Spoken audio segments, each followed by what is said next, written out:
I'll keep moving on to reach the top somehow. I'll keep moving on, I won't stop now. I'll keep moving on till I reach the top somehow. I'll keep moving on, I won't stop now. I'll keep moving on till I reach the top somehow. I'll keep moving on.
yes, my Straight Talk family, you're probably pondering what's going on with Straight Talk. And yes, it was in the freeze zone. And you forgive me for that, I beg you. And allow me to say greetings to the world, because as we always say, we are on the World Wide Web, and we reach and we communicate with you all over the globe. And it seems like it's becoming a habit. It's a bad habit. I've deprived you of a few minutes because of my tardiness, and please forgive me. It was entirely beyond my control. The technology got the better of me tonight. But welcome again to another edition of Straight Talk. And if you are joining me for the first time, I say we come to you every Monday and Thursday night from 8 to 10 p.m. right from the beautiful federation of two islands and one lovely paradise here in St. Kitts and Nevis. So I am duty bound to say good night to St. Kitts and Nevis. Good night to the entire Caribbean region. And I say greetings to the world, because we are on the World Wide Web, and we know we have quite a lot of petitions, divisions, and Caribbean people in the diaspora. Some of you in Africa, some of you in Asia, some of you in Europe, and there are a whole lot of you all over North America. So I will be at liberty to say good night, or say good morning, and or say good afternoon, because one of such greetings will be applicable to the region in which you now find yourselves. And for the first timers as well, I thank all those who continue to share the link, because you bring us first timers. And for the first timers, just to inform you that Straight Talk is a public service program that facilitates and promotes free, underline free expression on all issues of national interest, be they legal, environmental, technological, social, economic, and or political issues. On Straight Talk, we do have a forum to express yourselves freely. On this program, we try as well to raise the level of national, regional, and international discourse. We try to raise the level of national, regional, and international consciousness by alerting our people to their rights, to their responsibilities, and certainly to their obligations. My name is Ian Patches Liebert, and I thank Almighty God for blessing me with yet another opportunity to join you in conversation on yet another occasion. And as your host, I pledge at all times to remain an untiring advocate of truthfulness. And my Straight Talk family, I want to reassure you that on this program called Straight Talk, nothing, absolutely nothing, is watered down. Never try to make it more interesting. We never try to make it sensational. We never try to create excitement, especially at the expense of accuracy. Because we always lean on the facts. We lean on what I call the unvarnished truth, especially when it comes to governance, integrity, and accountability, wherever you are in the Federation and or in the world. Because this program joins us together with people across the Federation. We are joined with people in the diaspora around the world. And some we know very well. Some we have met. Some we have not met physically. I'm sure you'll consider that we have met spiritually. There's some of you will agree with the positions of truth we advance on this program, and some will disagree, and that's understandable because you're a different people. We express and entertain diverse views, but please don't disappoint me and ever start to become disagreeable. In the interim, in the meanwhile, let's thank Almighty God nonetheless for helping us to understand, oh, how good and how pleasant it is for brethren to dwell together in unity. Let us therefore hope and pray for that day when we will all sing his praise together. So welcome again, my people, and thanks to those who continue to share that link. We get first-timers. Please continue to do so. I must always remind you that Straight Talk is a participative program. By that I mean at some stage we include your calls and we include your emails. And if you're so minded calling, the numbers are on your screens. Some of you I know like the cloak of what I call anonymity. You don't want to be heard. And I can understand why, because we have a vindictive bunch of leaders here. And they do not accept opposition, although they came from there. But what is a democracy without opposition? We can tell you about that because we have an opposition leader who is technically a government backbencher, but not like the backbenchers in those big, like the Commonwealth parliaments, like in the UK and so on. No, he's a backbencher, but he sits on the opposition benches. Literally sits, or physically sits on the opposition benches. And that's not good for democracy. Straight Talk is also heard live on Alexa. And I know Alexa, my dear brother, was standing by earlier tonight.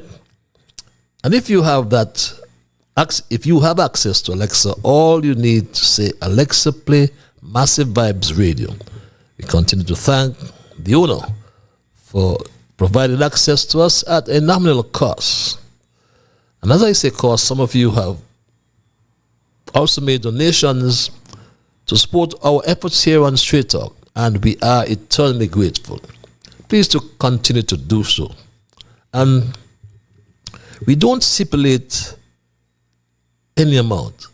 Whatever your heart, your mind tells you to deliver, even if it's $1, just contribute. It will help us to defray our costs, because it helps us to continue as well this important service, a public service. So others who may wish to donate, you can simply scan the code on your screens. To access the payment form is a very simple and underlined confidential process. So thank you again for your support and for helping us to keep the dialogue alive. There's no Straight Talk without you, yes, but there's no Straight Talk unless I hail my junior brigade. And I always get permission to call their names, and some of our juniors meet me and say, why don't you call my name on Straight Talk? I have to ask your mom or your dad. You can't tell me, call your name, and I'm at liberty to call it. I've got permission to say good night to Tristan. Good night to Jasmine, to Wayne. Tristan always reminds his mom and his dad, Straight Talk is on. Are you watching Straight Talk tonight? Shema, Kevin, Young Ru in South Carolina, Jamal in Anguilla, Travis Trevon over there in Ponds Extension, Neymar, my grandson, and his good friend Soraya. Elizabeth, I haven't heard from that special lady in a while, but trust and hope she's all right. Always a busy body. We always move to our observations review, which is an area in the program when we highlight the current issues, we do some reflection, we ask some questions, and we try to establish what was accomplished, how it helped others, and what new we have learned as a people, because it's a learning process, my people. And after our observations, we will begin our thesis. And for tonight, I have titled my thesis, Massa Day Done, Never to Come Back Again. Some people want to bring back Massa Day, but we're not going back there. On a sad note, I want to extend condolences to the family of O'Neill Sturge. Someone told me O'Neill Sturge died.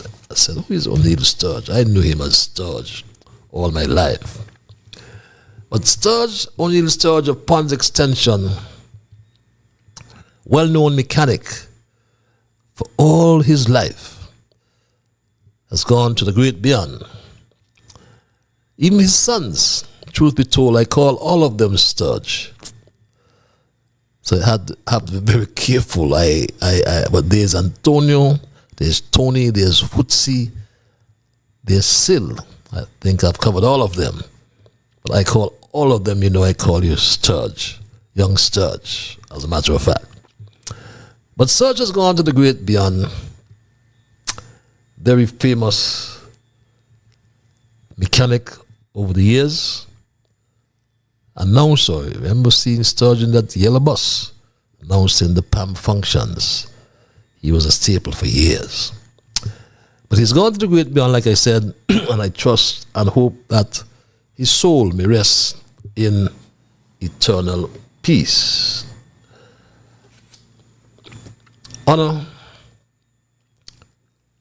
As my first observation, and on another sad note, there was a fire that we learnt about, a fire on the strip, the Frigate Strip, which engulfed 2 bars and burnt them to the ground. Zanzibar and Cathy's Bar.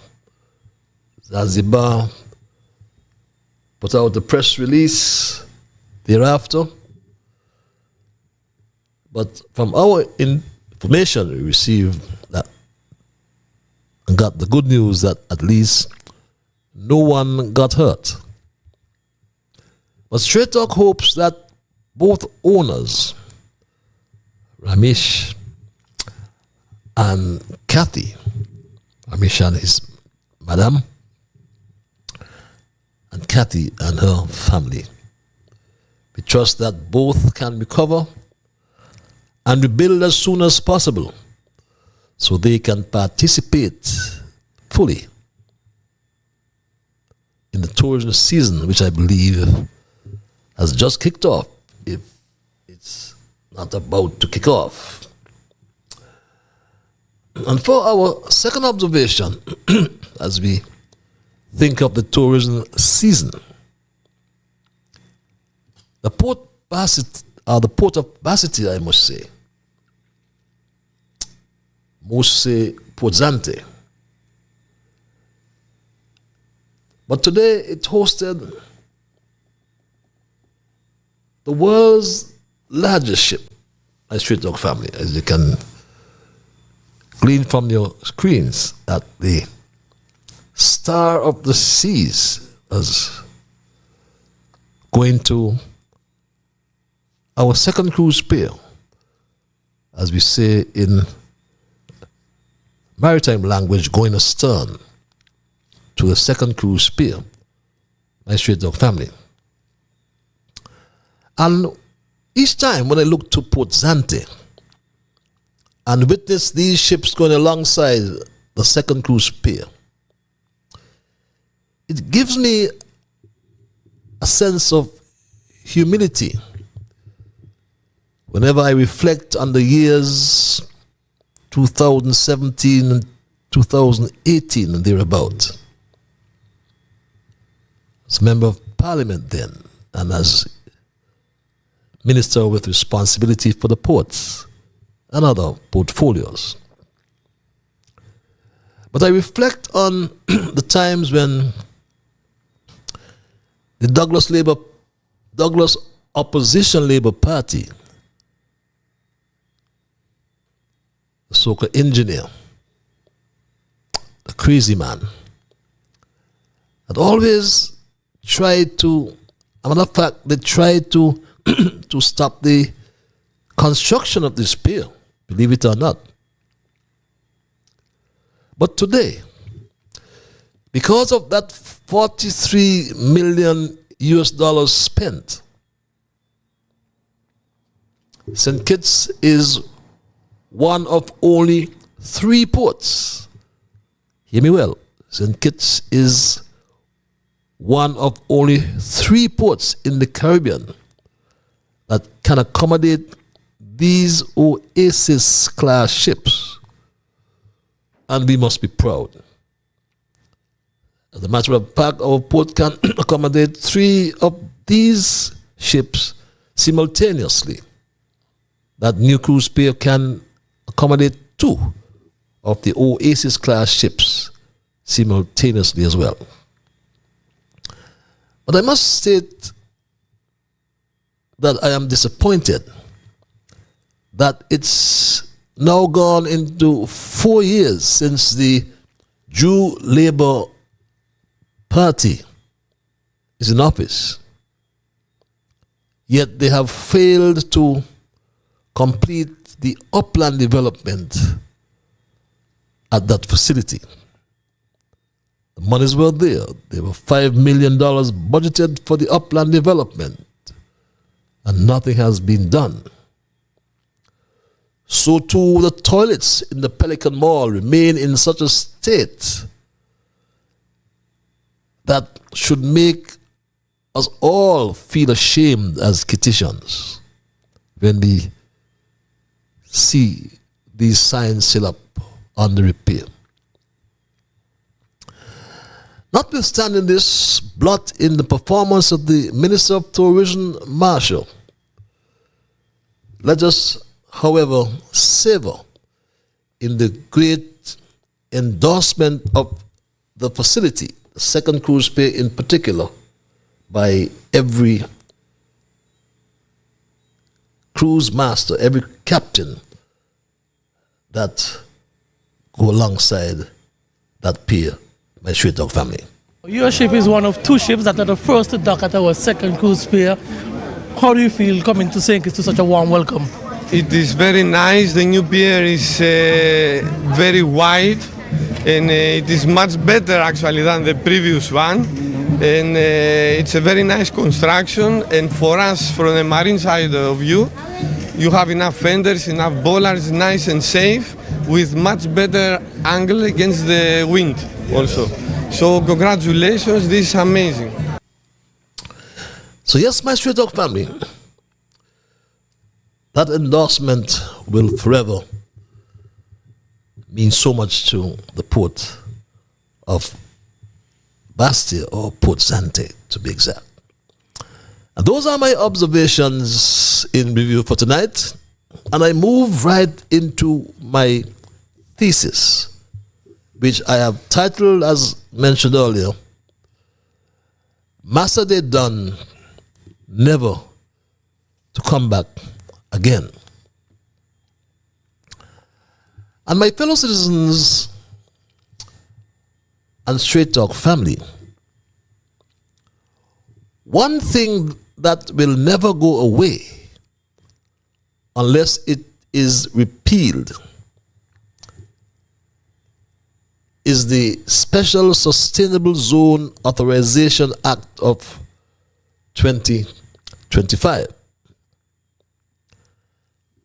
Because ever since its hasty passage in Parliament, followed by the announcement that the Nevis Island administration had received a development proposal, the debate continues more so because there was no prior consultation with the people of St. Kitts and Nevis.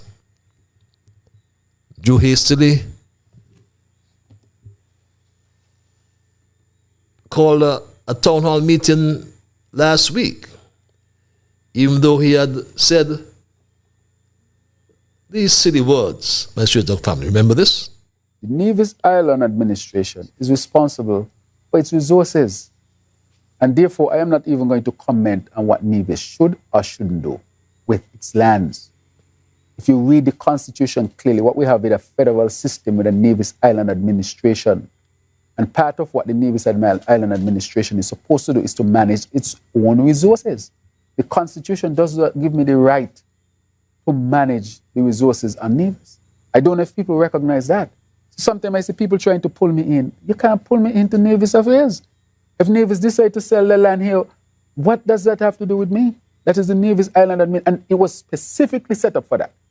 In 1980, when the election was had, Labour Party won the most seat in St. Kitts. Ham Party wanted to form the government, and so they made a pact with the NRP of Nevis, led by that time by His Excellency National Hero, Sir Simeon Daniel. They came up with this constitution that excluded St. Kitts. The constitution recognized two entities, St. Kitts Nevis and Nevis. And he has done nothing about it and intends to do nothing about it, my Shwetak family. But the fact is, he had a quote-unquote town hall meeting last week, Monday, I think it was. But to date, the Premier in Nevis has not considered it appropriate to meet his people. He has met stakeholders, according to him, but he has not met the people till this date. And ironically, former Prime Minister Denzel Douglas, above all members, agitated for the appropriate consultation during his presentation in support of the bill. It may not only be in St. Kitts, it might also be in Nevis, where such zones are identified and given the necessary legal support so that they can be done properly. I think a fundamental part of all of this is consultation. These cannot happen without appropriate consultation with the people and with the stakeholders who must be engaged, must be involved, because they would be the participants to achieve whatever goal is identified, whatever goal has been set to be achieved with these guidelines in the Special Sustainable Zones Authorization Bill. To date, my Street Dog family, the lack of consultation with the people of Nevis, and additionally, pursuant to or following the revelation concerning the role of Sharon Mama Brantley, there appears to be credible, or a credible basis, I should say, to allege that the Premier of Nevis, acting in concert with his wife, engaged with Destiny, a private developer, on terms inconsistent with citizens' best interests, and in a manner that, one, breaches the statutory code of conduct and disclosure duties. 2, amounts to abuse of office and or misconduct and neglect of duty under the Integrity in Public Life Act, Cap 22.18. 3, contravenes the Nevis Integrity in Public Life Ordinance, Cap 1.02. And 4, violates procurement law if competitive safeguards were bypassed under the Procurement and Contract and Contract Administration Act, number 28 of 2012, which expressly applies to Nevis. But there are many questions that have to be asked, and we will cite just two of them.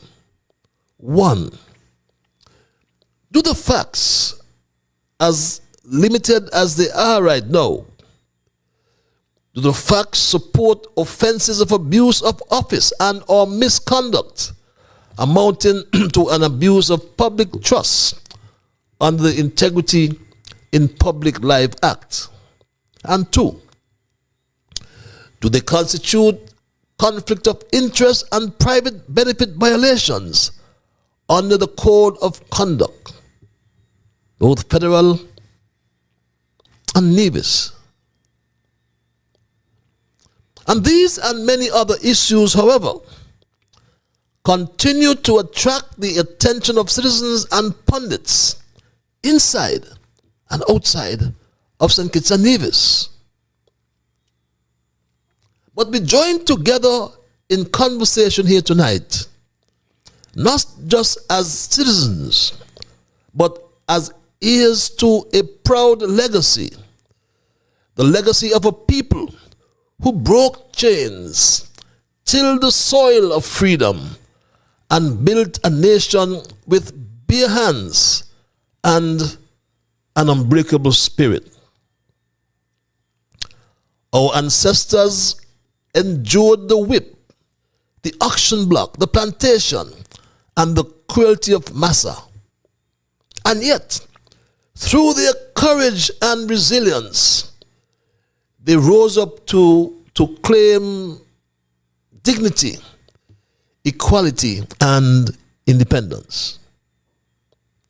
But today, my friends, dark clouds are once again gathering over our beloved Federation.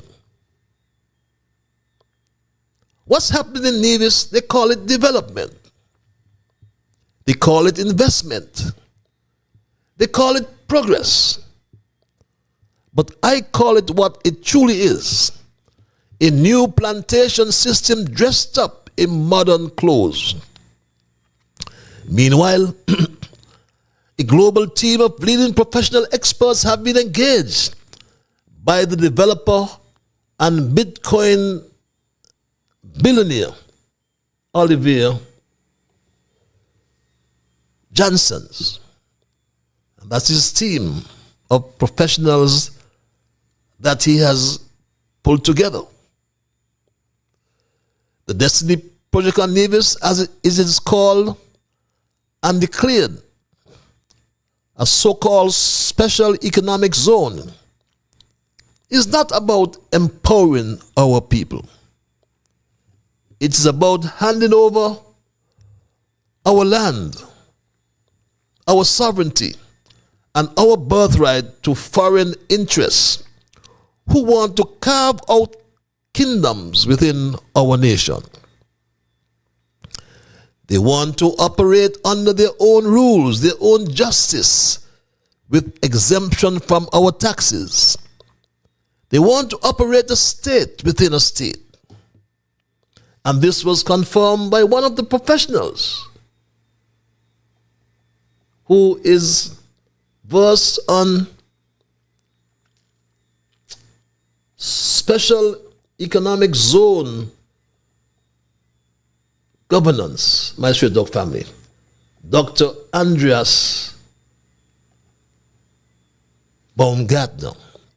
And we have to remind you of this as often as possible. We saw Gartner on the screen before. He's on your screen here, Dr. Andreas Baumgartner. This is what he said at an international conference recently. Special economic zones, as defined by the United Nations, are geographically delimited areas within which governments facilitate industrial activity through fiscal and regulatory incentives and infrastructure support. If you look at this definition, there are three core elements. And if you only take one thing from this lecture, it's those three elements. It's a geographically delimited zone. You could speak of it as an island within the country. It has got its own set of rules and regulations. And why does it have that? To serve the purposes of a specific economic objectives. That's what we're talking about. A zone set up to achieve business objectives.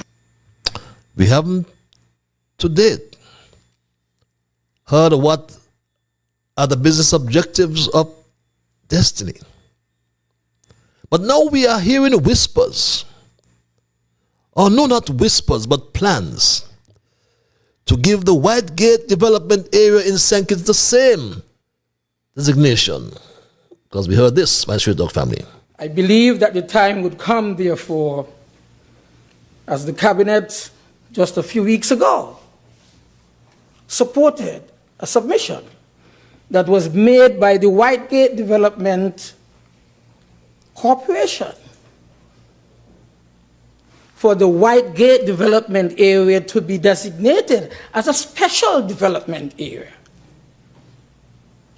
I believe, therefore, that as the framers of that kind of thinking come together, then they would be guided by what is being legislated in this parliament today.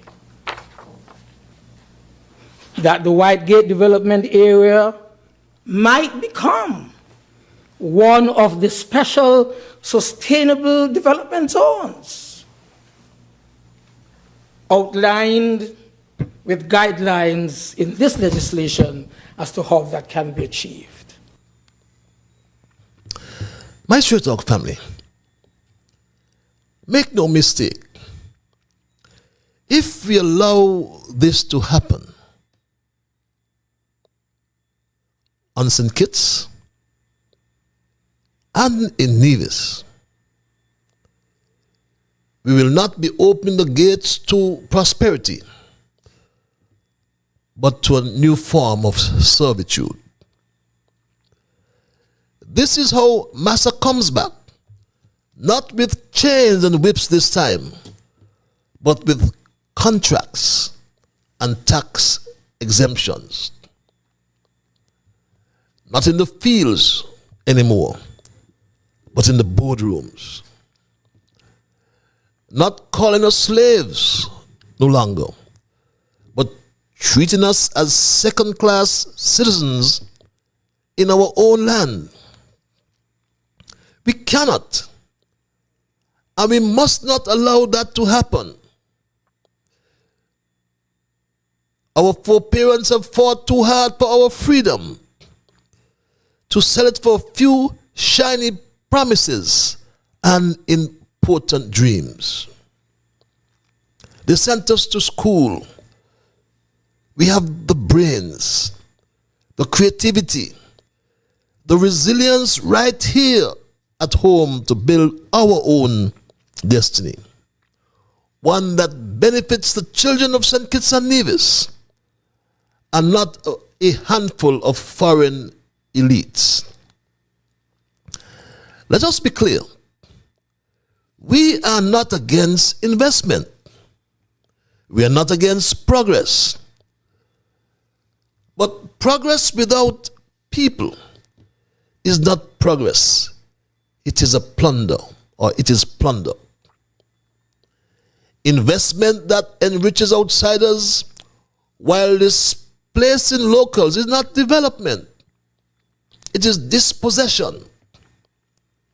Every acre of land on these islands carries the blood, sweat, and tears of our ancestors. It is sacred ground. It must never again become a plantation for Massa, no matter how sophisticated the new plantation may look. So I say to you tonight, my people, we must rise up in unity.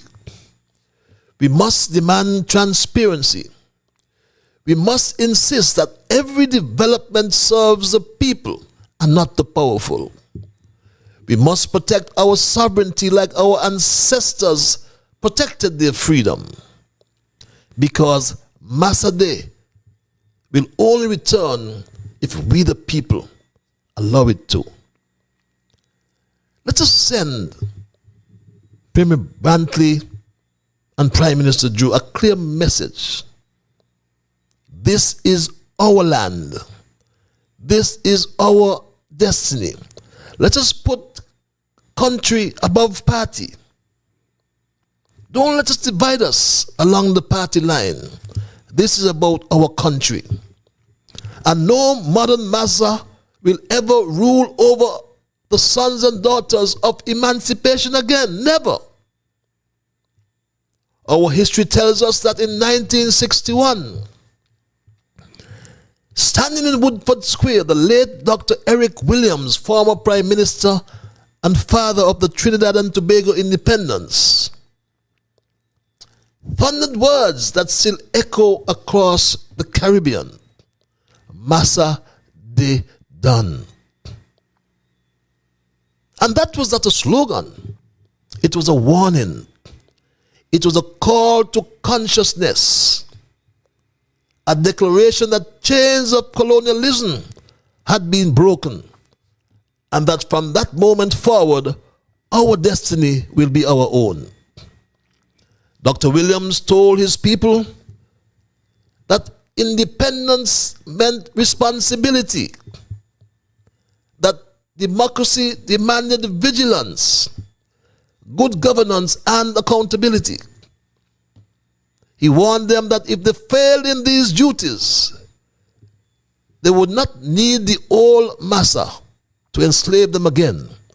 They would enslave themselves. So tonight, my Straight Dog family, I have come to warn you that the shadow of the old Massa is creeping back into St. Kitts and Nevis.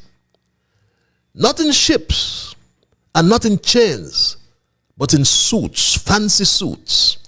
Not with whips and plantations, but with special economic zones and billion-dollar promises. The return of the new Massa must not be accepted.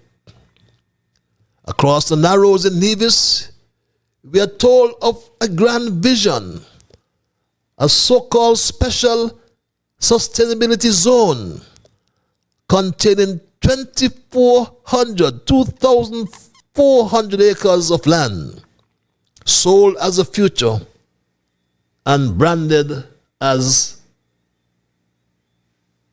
destiny, my Straight Dog family. That's what we are told. Would we accept that? We should not, my Straight Dog family. We should not at all accept that. Seen over there, you say 100 years, 1,000 years, I would say probably 100 years, we've not seen any form of development in that area. They have looked at that area and they have said that that is the area that they would like to do a development. The government's response is obviously that the lands in that area are privately owned. But as I sit here tonight, and as I speak to you tonight, the only lands that we were aware of that belonged to the people of Nevis in that area were 238 acres of land. And those lands have been swapped to the National Bank for debt when the land for debt swap was done in 2012. So those lands are gone. The rest of the lands over there are owned by private landowners. And so my understanding is that those private landowners are being contacted and asked whether or not they'll be willing to sell their land, lease their land, or whatever it is in relation to their land. Because as I pointed out at the start, in order to have any such zone declared, you must come and say that you have this portion of land that is under your control and you would like the zone declared in relation to the lands that you own or that you control. We are also told by Straight Dog family that 10,000 settlers, 10,000 citizens will occupy that particular project called Destiny on the south or southern corridor in Nevis. This is what the Premier told us. Under the legislation, they would have responsibility for finding their own water, electricity, and under the legislation up to 70% has to be renewable. And of course, they would have to put in their own roads and infrastructure in that zone. The numbers that we've got is between 7,000 and 10,000 people that anticipate will either be visiting, living, moving back and forth within that zone. 10,000 people, my Straight Dog family. But this, I agree with an expatriate, Charles Gaskell, will be an existential threat, my Straight Dog family. And he said and raised these concerns on the topics just recently. You can actually feel at home in Nevis, even if you come from Timbuktu or, somewhere in eastern China. Wherever you come from in the world, there is a special quality in Nevis that allows you to feel welcomed and feel at home. That is the draw. And I truly think that this Destiny project presents an existential threat to that draw. And it does that in a variety of complex ways. To start with, the Nevis that we know has a 95 plus now African, Caribbean derived population. You bring in 7,000 to 10,000 people in a half generation time who have no connection to Afro-Caribbean history, culture or anything. You can't reverse the change that brings, Banky. You can't. You can't prepare the people on the ground here, the natives as we sometimes call them, the locals. You cannot prepare them for that kind of change. What goes on in the psyche when they start realizing that they're not part of the majority anymore? It's not what I would call an organic population change. It's completely manipulated, forced, almost.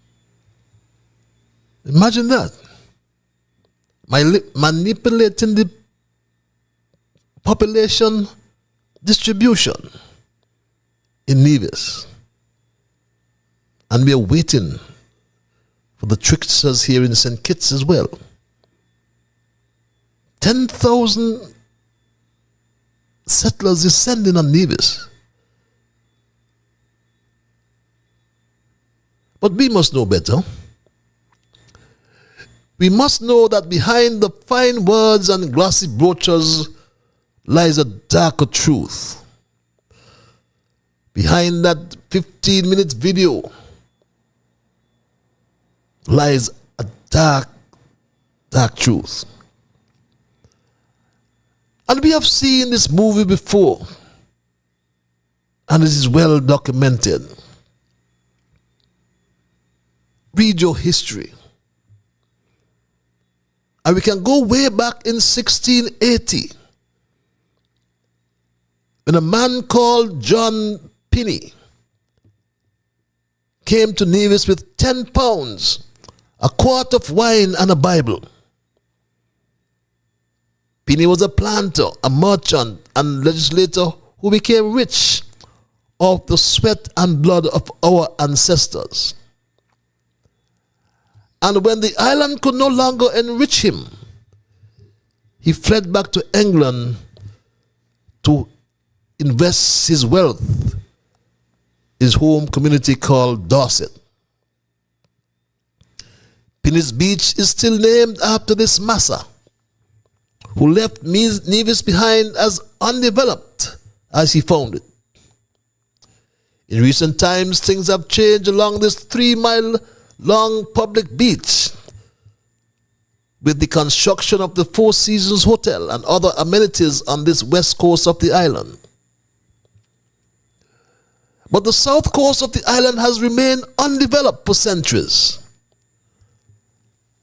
And Premier Brantley has used this situation for laying out his premise that clearly indicates that Massa is coming back to Nevis, and for that matter, St. Kitts. And now, more than 3 centuries later, another foreign Massa arrives, this time a white Belgian named Olivier Janssens, armed not with a Bible, but with cryptocurrency and a plan to carve out private fiefdoms on our soil. They say it's development. I say it's dispossession. They say it's sustainability. I say it's subjugation. A repackaged plantation where our own leader and premier plays the role of overseer. He has betrayed the people. Our people did not fight for independence in 1983 just to watch their birthright handed to billionaires in 2025. We did not honor the martyrs of the Bucklers Uprising so that new elites could sell off our patrimony for or to foreign powers. Recently, I shared a stage with Hilary Beckles. You might know who he is. Vice Chancellor of UWI, correct? A historian, one of the most recognized historians, not just in the Caribbean region, but across the world, especially how he chronicles the history of the Caribbean. And this is a recognized historian. He's an academic. He's also an activist because he, in a sense, is the leader of the reparation movement in the Caribbean and throughout the world. He has just been named, I think, president of the United Nations University. And in a speech that he gave, he said that the liberation movement or the march toward independence started right here in St. Kitts and Nevis. And the date he gave, and I don't think that he is wrong, he said that everything started in 1934 and culminated right here in 1935. So here we have a prolific historian as Sir Hilary Beckles crediting the Bucklers Uprising as the starting point for the liberation and the colonization across the whole world. Yet, they want to recolonize us. We did not celebrate the nationalization of our sugar lands in 1975 by our first national hero, the Right Excellent Sir Robert Llewellyn Bradshaw, so that 50 years later, those same lands could be reassembled into private kingdoms under the banner of special economic zones, which are a threat to the idea of what Robert Llewellyn Bradshaw envisioned for us. And I'm happy that even the youth in our country has recognized that. I'm one of the people that has benefited from Bradshaw going and making sure that we have lands. Both of my grandparents, they don't have any big shiny degree education, but they've had lands, and those lands have protected our families and help us to get to a better place. So, you know, that's just part of that history lesson. And with saying that, I want to now jump to where we are today, because I think that the sustainable zones are somewhat of a threat to that same idea that Bradshaw had for us. Because what he did ensured that our people had a way to move from poverty into something else. What we are seeing now is persons, billionaires, people who can probably buy St. Kitts and Nevis if they want to, if we really wanted to sell the place, coming here and purchasing large quantities of land and be given special rights to operate. I'm happy that the youth have recognized that this is not progress. This is betrayal.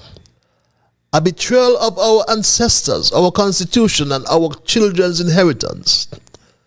As distinguished Anguillan attorney at law and socio-political activist Josephine Gums Connor put it, it's horrifying and goes against the grain of history.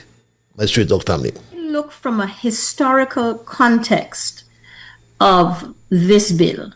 I look at it from the standpoint that given the history of our islands coming out of the bowels of slavery, that there should be two things that should raise hackles on our backs as a people, as a Caribbean people. One is enclaves, and one would also be elitism. And I think that when our countries are looking at how they can continue to develop themselves, we should always do so mindful of our history. And certainly I would look at this. I mean, we can't tell Nevisians what they should or should not do, but I would look at it from the standpoint of Anguilla. And I would say if something like this were to arrive on our doorstep, I would be horrified because it goes against the very grain of history and where we have come from. We cannot afford to give an inch. I agree. But the fact is, my Straight Dog family, is that Nevis under Mark Brantley has gone broke.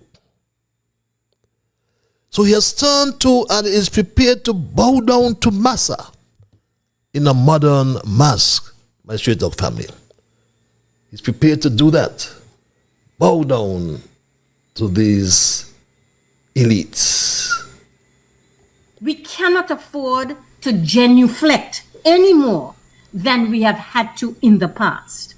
And setting up zones of this kind of nature, in my view, is genuflection.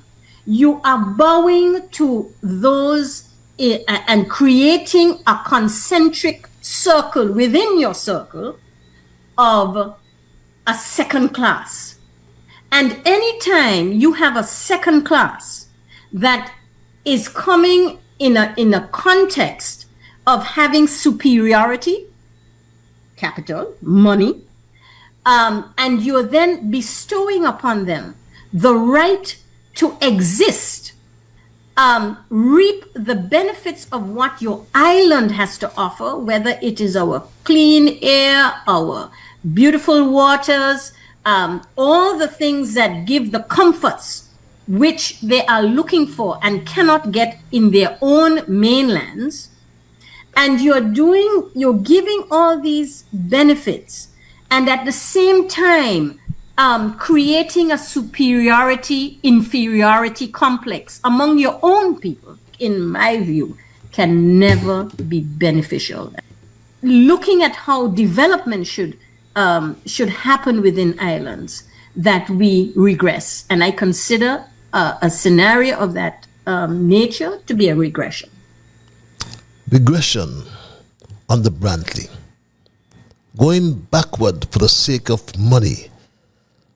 For the sake of personal asset with over $100 million, if we allow this to materialize. You understand, he went to Switzerland sometime recently. Why did you go to Switzerland, Premier Brantley? But let us be clear. These special economic zones are not about empowering our people. They are about empowering the powerful. Colonialists, yes, foreigners, will take over our country. And according to Baumgartner, he asks, who can we trust? Don't forget, you do have us coming there and telling them you have to do things fundamentally different. You have to let some strange foreigners, parentheses colonialists, take over part of your country. And we have heard many of those concerns, reactions. When you go there and say, oh, we need those special regimes. Oh, yeah, that's so painful. It's so complicated. I just will see them selling out our country. You know, I'll be giving up sovereignty. Oh, gosh. The press will be hostile to this. Well, yeah, probably. How do we know who to trust when trying something new? And those are fair concerns. Concerns, my Sweet Dog family. Within their boundaries, they will make their own rules, govern their own affairs. Will our parliament, our constitution, and our sovereignty be reduced to mere spectators? They will tell you it's for jobs. They will tell you it's for growth. But Gaskell's proposal, James Gaskell's proposal, promotes a type of transparency, full transparency, and must be considered. He suggests they face the press, they face lawyers and politicians. Don't send no AI doctored video. And I like James Gaskell's proposal, who said this. We should demand of our Premier that he gets these people, Mr. Janssens and Mr. Ver, and I'll mention Mr. Ver a bit more later, to present themselves to a series of televised meetings at NEPAC, where they can be cross-examined and questioned by press, lawyers, politicians, and all of us. Because we want to decide for ourselves whether there is anything in this development scheme they put up in that video in front of us, whether it's genuine in whole or in part, or if actually, as I think, it is the great bamboozle, the great bamboozle. And if we just... Yes, he wants to bamboozle us, the great bamboozler, he said. But remember, my Straight Dog family, remember this. Every plantation once claimed the same. And if you're not careful, we will wake up one day to find that our islands, these two Caribbean jewels, St. Kitts and Nevis, have become enclaves of billionaires, miniature kingdoms and digital plantations, with a few rules over many. The people have spoken. But I say tonight, and I say it loud, the people of St. Kitts and Nevis must reject destiny in its current structure. In the court of public opinion, this project has already been condemned. The people understand what is at stake. The people see danger. They know that Massa Day must not come again. Now it's time to take that fight from the court of public opinion into the court of law.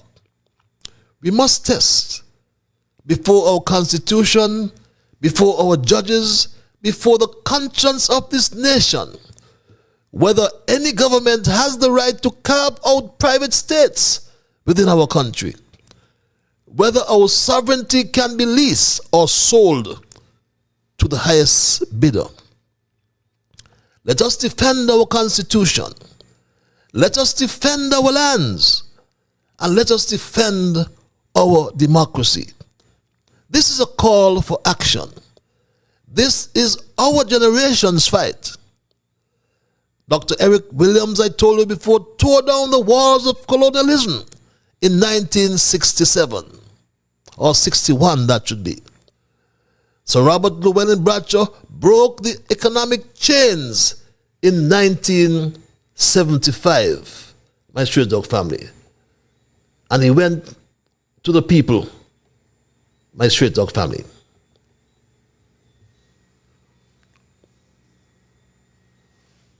Issues on which he won his last political campaign in December 1975 was to take the state of St. Kitts Nevis into independence. What is this going to mean for the state, Mr. Cummings? A very exciting future, I would have thought. It means that we are going to have to work harder. We shall have to press on with our efforts to carry ourselves once again. We need some assistance with the British in asking us to go together with the other associated states, said that they were prepared to help us financially in the first few difficult years as they assessed it. What about the position of Nevis? That's settled. There seemed to have been some uncertainty during the elections. Well, the elections are over, and we won the elections. The people of St. Kitts and Nevis took full part in the elections. They voted. There were 3 questions to be answered. 1, the public retention of the sugar lands in public ownership. 2, independence. And 3, secession. The answer to secession was no, and that's the end of it. There's no further discussion about secession. And that was Robert Bradshaw, my Straight Dog family, after the 75 elections. Now, in 2025, 50 years later, it falls to us to protect our federation from a new kind of bondage. The quiet recolonization of our land through law, through money, and through silence. But we have checked the resources we have. And I must commend Banki and Yasan Tafari. I don't get the opportunity to listen to their programs most times, unless I listen to the playback. But their investigative reporting on the topics must be highly commended. And Banki and Tafari brought us this information just yesterday.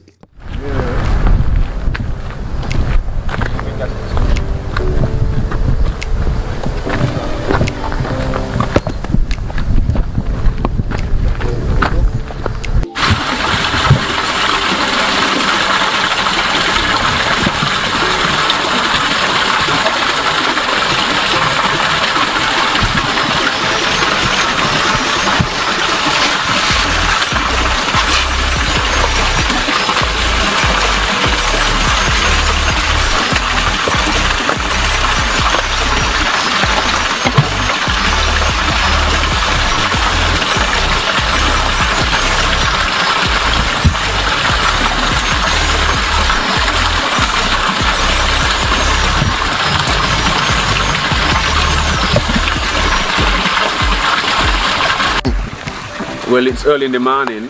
I just come to verify a situation where a young man had sent out a video about we have a hot spring, a natural spring over on the south side, outside the port, at least less than a mile in. I mean, I tried these places here for years. You understand? Many times past this gut. But the reality is, you not come off, you go try the gut. But now, to this morning now, just to verify, because I have some, you know what I mean? Let's say when it comes to if this is a spring or whatever it is. But the reality is, as you can see, if we get closer, these are oil, all up here, so you see oil. The residue like it and in different areas. We never know it's under the ground. You know what I mean? We not see oil under the ground. Community could speculate, but you see different places. I mean, it's in a dumping area out here of the oils and different areas, so I don't know it is under the ground. But if you put your hand here, it's just like I'm in the hot stream. You see? And right now, the temperature of this, compared to the hot stream, to me, is even hotter because it's unused. You see? We have people going there all the time. I grew up in the town area, so I can testify for that. My hand my bun me to pour again, I guarantee you. In 15 minutes, the egg ready to eat or less. You see? But this is really, really, really hot. I didn't know, so I want to thank the young man, you know what I mean, for reaching out and letting man get the chat. Because we pass here for all the time for years and people wouldn't pay attention. But the reality is this is a natural spring, just like the bad stream, and something like this should be really preserved and maintained. I don't know where this SSZ or wherever this land with this land development really start from, but where we at, by the first gut. When you come around, you pass the last house in the corner, the white house that is for sale. As you come down the slope, the first gut to cross is right by that gut. If you come down the gut and you look around, you'll see the wall itself.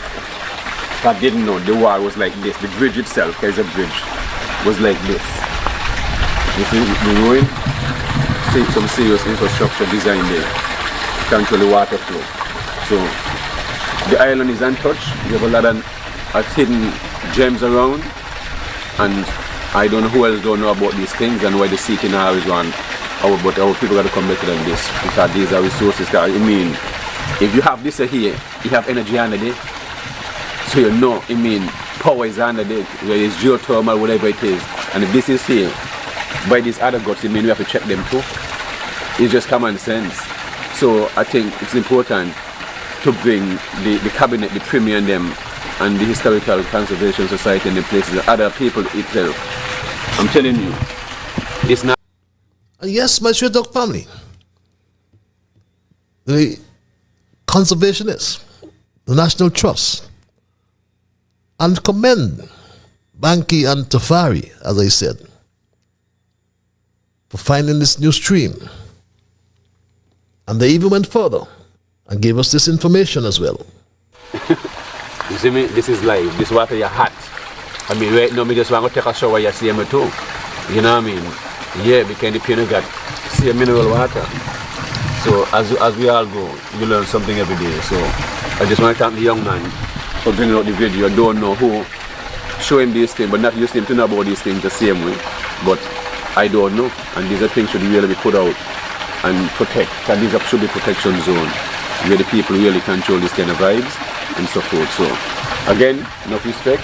Thanks for coming, for reaching out. And do the research, you know, of course, like, important. Do the research to Yes. find out what really was here, because even in relation to the aspect where people might deny the fact that this was a bakery, it was used as an oven, so to speak. There's a possibility that it could be. I mean, we have seen similar structures where, you know, it was used in that way before, which is what could give you, you know, I mean, and since you're getting heat from here, we don't know how much heat it would have been given out way back, because this is now the remnant, you know what I mean? So maybe they might have been wise enough then to be able to use it as a in a multifaceted way, you know. But it would be interesting for us to do the research. So like you said, in terms of getting the Historical and Conservation Society and, you know, those from the government and so on, to really take a look into this and see how much we could preserve, you know, this and not allow this to get into hands of foreigners.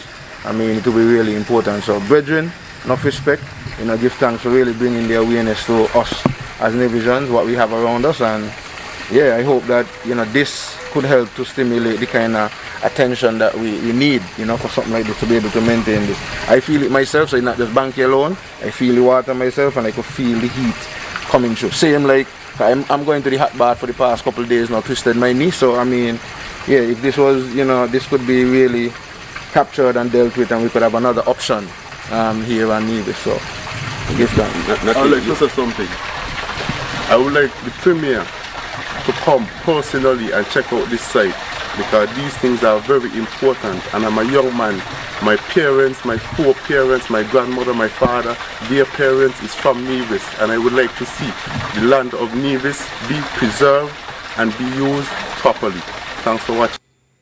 Yes, the land of Nevis be preserved for Nevisians and not to source it off or sell it off to foreigners. That's in the South Corridor area. And we commend again Banky and Yasan Tafari, Banky King, for bringing the awareness to the people of Nevis and by extension the people of St. Kitts. And we must conclude that we cannot allow Massa to exploit our human and worse, our economic resources. Because within this geographical delineated area, you see what is found? And they will have their own rules and regulations with specific economic objectives. I wonder if they saw that. This white Belgian Massa Olivier Janssens first identified his two stooges. One, the Premier Mark Brantley, who is still determined to use his political power for his own personal gains, it seems, and where his CCM party supersedes his loyalty to Nevis, along with his wife, Sharon Mama Brantley, who no doubt had to crawl on her belly to act as the go-between this white Belgian Massa and the landowners on the south coast of Nevis.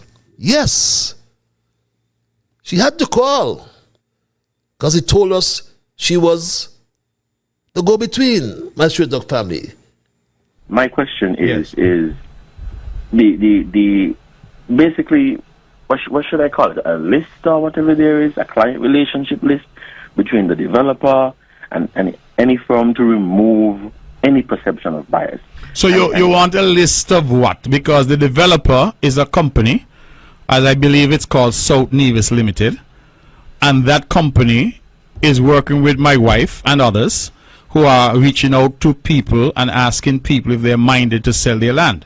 Okay. So who do you want to see on that list? Okay. So just trying to confirm. I don't want to misunderstand what you just stated. You just stated that your wife's real estate company is working with the developer to have the land sold or whatever it is in that area. To reach out to landowners, bearing in mind, as I said, that the lands over there are private, and to ask them if they're minded to sell their land.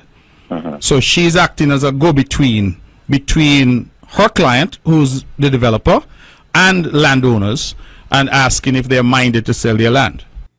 A go-between. This is not a ghost, my straight dog family.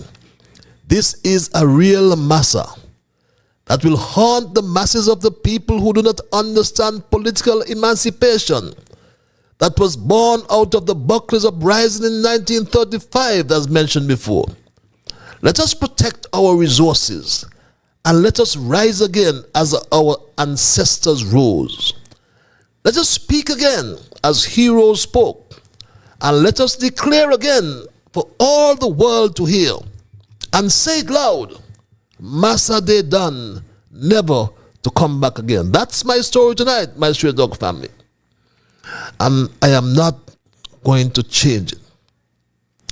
It was very important to bring you that report from Tafari and Banky. But I'll open the lines at this time and entertain your calls and your emails, beg your pardon. I'll do so momentarily, but I anticipate that you will respect others And of course, to achieve that, you must first respect yourselves. Let us strive to say and do the things that are beneficial to all concerned. And my Street Dog family, in the process of saying and doing those things, let us strive to build a kinder, gentler St. Kitts and Nevis. With that said, I go to the lines. At 9:27, caller, you're live. Hello, caller. Good night, Mr. Leiber. Good night, my dear. First off, as usual. The world will not be destroyed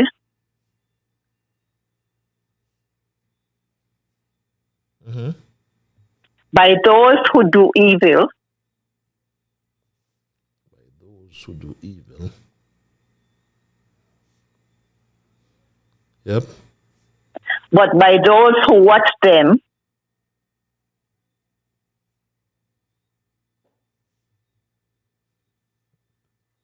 Yep. without doing anything. Doing anything. I repeat, the world will not be destroyed by those who do evil, but by those who watch them without doing anything. Have a great evening. Have a great evening. That's our usual caller with her quotation. Always gets in first. The world will not be destroyed by those who do evil, but by those who watch them without doing anything. Let's go back to the lines at 9:29. Caller, you are live. Hello, caller. Thank you. Thank you, Brother Patches. Good night. Good night, my brother. To all the listeners, far and near, home and abroad. Before I continue uttering anything, I must say, thank God for Brother Banky and Yasser Tafari. And I'm not going to leave out the young man. Yes. Probably who sounded the alarm. True. You see, life is so precious. See the depth of degrading ourselves and look at the enlightenment of enhancing ourselves also. Look at what Mark Brantley and all his colleagues was about to do to a part of the Federation of St. Kitts and Nevis. In that case, Nevis. What kind of assessment might have done before this deal was put forth? There could be a possibility that there are gems and more than what we anticipate. Suppose Nevis have oil, even though one had described that zone, that area, is like a dead zone, undeveloped. What is the alarm now? And also, let's stick a pin right there. Does Mark owe the devil a small debt, and he has to trade out, sell out, give out, as I will consider Judas, for his crave? This man, what is going through his mind? And who assisted him? Who assisted him? Who boosted this man to sell out Nevis? So, with due respect, those lands was acquired for us. Where else we going to get land again? Never ever in this world. And I'm speaking to the people of Nevis. Never you let that piece of gem get away from you. Nevis is a gem. St. Kitts is a gem. And for that reason, we cannot let any foreigners, any colonialists enter on that piece of property that our fathers before us sweated for, was beaten for. and now for the future generation to feel proud of. We cannot let this happen. And just like you said, Massa will never return again, else we will shed our blood for this thing. And I, for one, whether there are any others or not, I will lay down for Nevis and St. Kitts from my heart.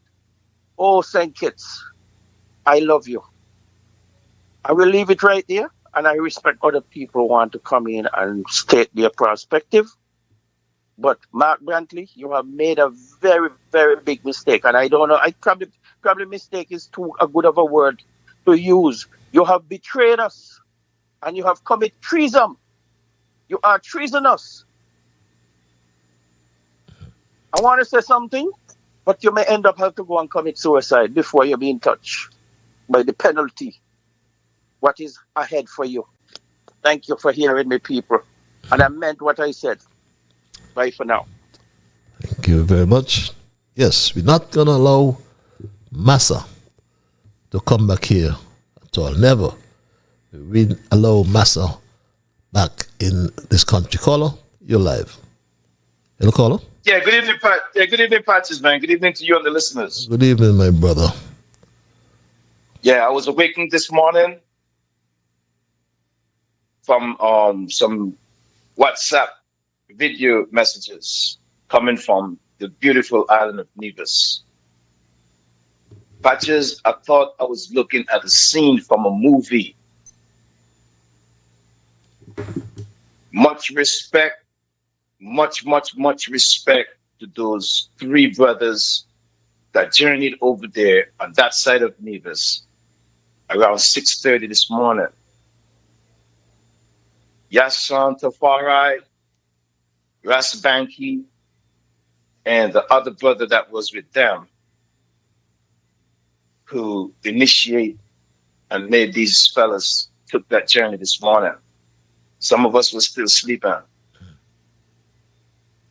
Ras Banki and Yassan Tafari deserves much more respect in their own homeland for bringing this information out, and also for being constant on the program they've been pushing Tuesday night and Friday nights, topics and the Everything Agriculture show.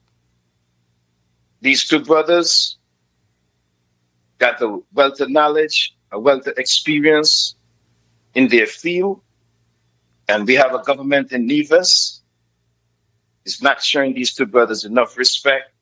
These brothers should be running that agriculture sector in Nevis. They are successful farmers, entrepreneurs, and decent human beings that have excelled in their field and in their line of work. Great contribution, guys. Thanks for bringing out that clip this morning and the information you put forth within years on them programs you all have been having. With that said, Patches, the Prime Minister and the Premier, both, I'm calling them out heavily tonight. These two individuals seems like they need to revisit our history. They need to go back in their history classes. I'm very happy you referenced that clip with the Prime Minister himself talking about Hillary Beckles. I can't believe this man is talking about Hillary Beckles like that. And he himself, the Prime Minister, is going contrary to what he's saying in that speech. The man is bigging up somebody saying the man is a historian. The man is an activist for reparation. The man is going around the world pushing the black history, the black culture. You know what I mean? Man, Patches, these guys are faking us out, man. We got fake persons running our two islands. They are faking us out. The man, we have a Prime Minister that's not acting like a Prime Minister of both St. Kitts and Nevis. The man is talking like he is a Prime Minister of St. Kitts alone. I mean, Patches, if you as Prime Minister think it's on Nevis and you're seeing some corrupted shit happening over in Nevis, you're not going to do nothing about it? The man, these guys, man, I don't see how the people of St. Kitts and Nevis could stay down there and take this SHIT. Man, the Patches, man, is so much to talk about, man. But the people is failing to uprise. The man is talking about independence started at Buckley's uprising. And look at what they're doing to the Federation. The man is giving away our land, selling out our place. Man, them politicians don't have no integrity. The man is selling out the place and they're not representing the people that put them there. Man, Patches, certain things I want to say. I'm going to say it honestly tonight. I can't even say it on top of these airwaves, bro. It's not appropriate for these airwaves. And people should know how I feel, man. Patches, I was having a conversation with a brother in St. Kitts this morning, and I'm going to tell the whole world straight up. Man was getting emotional, Patches. I was getting emotional, man.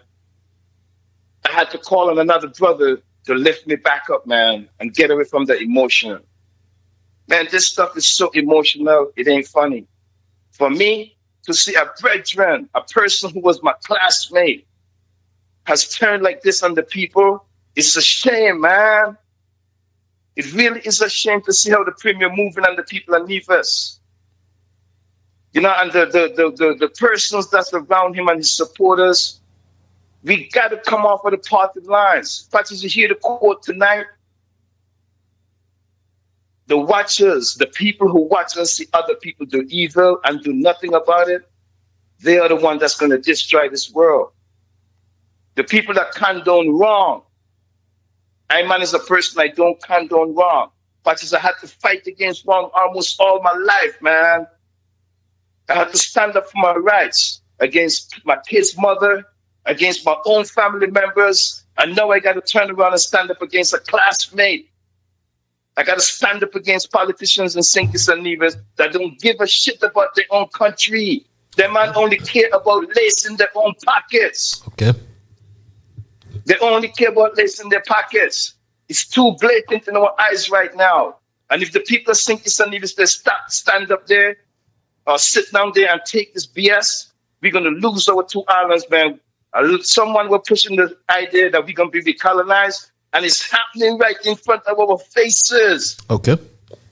What is development if development is going to come at the cost of sovereignty? Okay. We are losing our independence. We are losing our lands. Okay, my brother. And the video that was put out this morning by Banky, we can see what Nevis looked like in its natural state over on the south side of Nevis. Okay.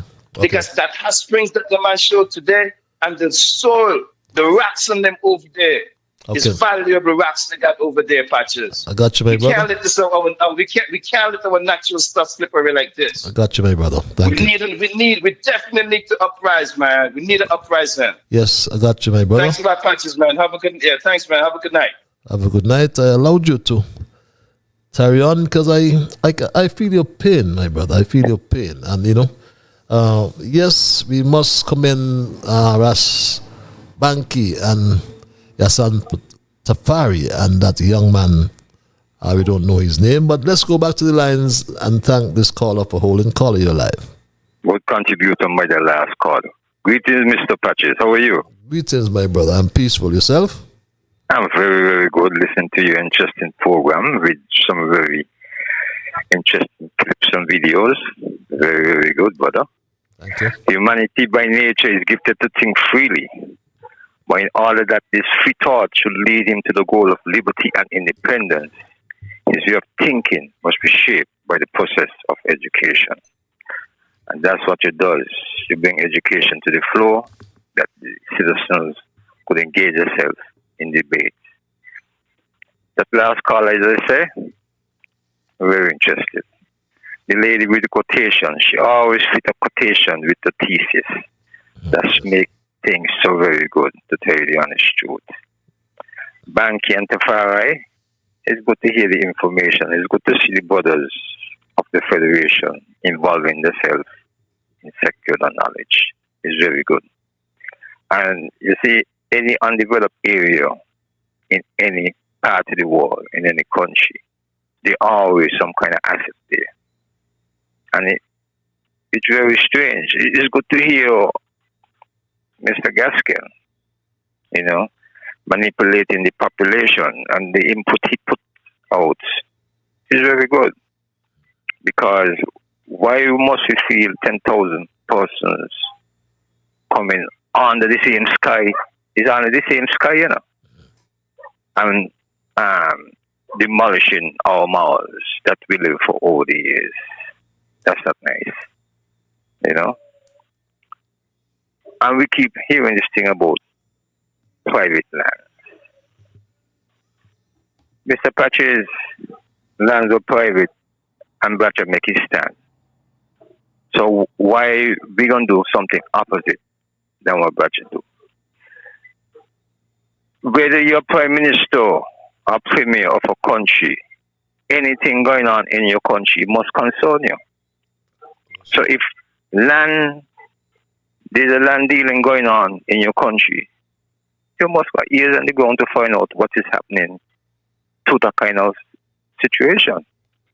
So we just saying this thing about private land.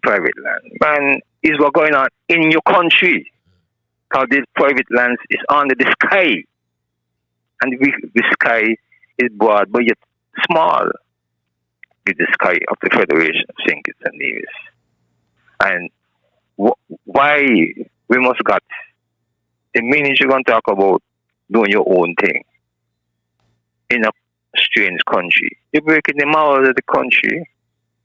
What happened to the young people who come into the school next year and next term? What are they to face? You know, in setting no platform for your people. You live in that kind of development to set for your people. That can't be liberation, Mr. Patchett. That can't be liberation. So even if you talk about Whitegate, it's the same doom. Them things can't be liberation for your people. Could never. Is manipulating the population. Yep. And why private citizens who see these kind of thought about the people, but persons who get elected can't see these kind of degrading vibes about the people. Nonsense. Mr. Patches, you continue to be strong. God bless. Stay healthy. Thank you very much. God bless you as well, my dear brother. Yes. Yes. As you said, the manipulation. I like the word that James Gaskell used. I haven't heard that word for a long time. Bamboozle. But good choice of words. Devon Cornelius reads this email. A number of us police officers were listening as usual to your program on Monday. The topic was centered around the classified hidden cameras to capture excessive speed driving. Seemingly you and Rascal were not too happy with the matter or the manner in which the procedure were carried out. Okay, fair. A number of us agreed and subscribed to the sentiments you both expressed. However, our disagreement came when you remarked, among other things, maybe it is a case where the police is looking money. The police have taken umbrage with that false statement. It is the government that is looking money and not the police. We only carry out our duties according to the dictates of government. Nevertheless, we understand that you lack the courage to say the government looking money, which is absolutely true. But for fear of being victimized, you thought it best to use us as a scapegoat. Speak the truth, Mr. Cornelius, on the edge, and don't mislead the public. Call a spade, reads this email. Miss Patricia Bartlett, I must commend you for the erudite presentation on Freedom Radio yesterday on the subject of the Special Sustainable Zone SSZ. And Lady Pat, you responded exceedingly with the answers to the questions. The last caller who posed the 3 questions, one of which was to do with campaign financing. In your response to that caller, you said you don't know if he was a lawyer. However, I must say you gave him that freedom, Radio DJ, the perfect answer. And no, he's not a lawyer, just one of the Prime Minister's palace guards. Keep up the good work, Dr. Bartlett. You will succeed. Reads this other email. Dear Patches, please use your platform to highlight the pressing issue nursing students at CFBC are facing, growing financial hardship despite their vital role in the healthcare system. The monthly stipend provided to student nurses remains below the national minimum wage, and yet they are required to pay over $1,000 per semester in tuition fees. Recently, tuition was increased to over $1,700 without prior official notice to nursing students, leaving many unprepared to meet the new costs. Several students have been forced to take on part-time jobs to afford basic needs while balancing demanding clinical and academic responsibilities. While public statements by the Prime Minister have highlighted that CFBC education is free, this benefit has not extended to nursing students, who continue to shoulder significant financial burdens. To make matters worse, students are now being threatened with exclusion from final exams if outstanding fees are not cleared, even though some cannot afford payment plans. These challenges raise serious concerns about the support and value placed on future nurses, who are essential to the nation's health system. Nursing students are calling for greater transparency, fair financial policies, and a recognition of their contribution to healthcare and society.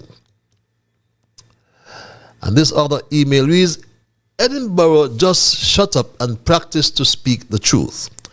This afternoon, you on the Talking Pure Garbage. I was so happy when Miss Henry countered you with the facts that you couldn't take it, so you cut her off.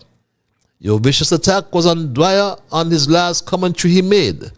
What really hurt you is the truth, what Dwyer said, and that is, if Jew loses the next election, it would be people like you, the Attorney General and others he has around him giving bad advice, and that is what hurt you to the core. Because the easy salary of $10,000 you are pocketing each or every month for doing absolutely nothing will soon come to an abrupt end. Dwyer is so right. Reads this email.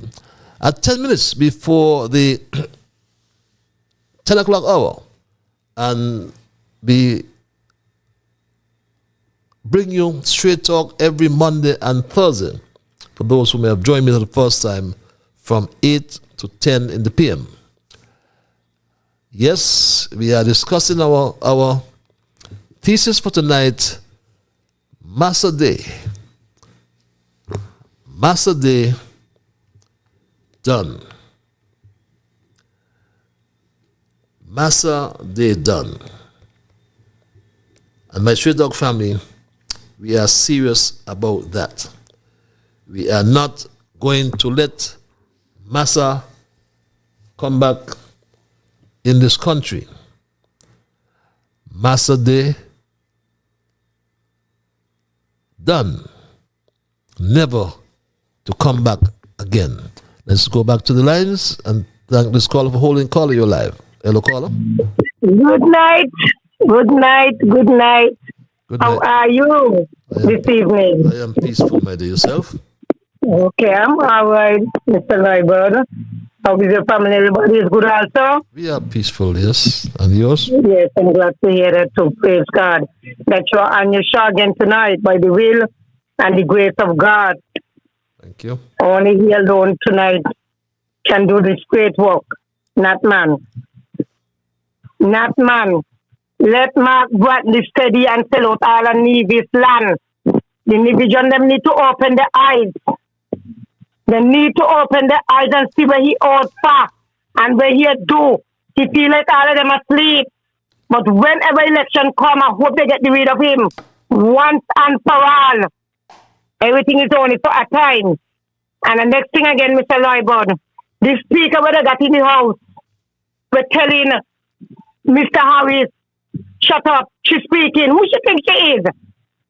She must feel like she parents the government headquarters there, perhaps for she to go in India and root as she like. A time will come, a day will come when she will get you back to go to India. She and all of them. Timothy Harris is a big man. He really see it, he down to do the people and walk. So how dare she come tell the man about sit down? She's speaking. And I mean that replay it. A lot of things going on in this place, Mr. Loybord. A lot of things going on. That the people, them, the poor people, them, they want and put them inside the right of labor is the problem. They need to go. They need to go. What happened to the smart hospital? They take on a bill. What happened to the to Batia High School? They take on a bill. None could start yet. Go out a bill up. What happened to the doctors and the nurses? Then they get they put on 3% on the money as soon as they're reaching in there. They start the pop. Or the prep, whatever they call it. All them they stop. He used to be 250 every job. He stopped that. Everything he wants to stop. The money in the country now. Where you think the money go? Overseas. Go build the mansion house over there. Can I ask you a question? Sure. You are familiar with Bradshaw, right? Robert Bradshaw. Yeah. Are you familiar with the Land Acquisition Act? You're old enough? I've never met you. I never met you. I don't know if I really know you, but you're familiar with the Sugar Lands Acquisition Act? Mr. Loybord, let me tell you something here.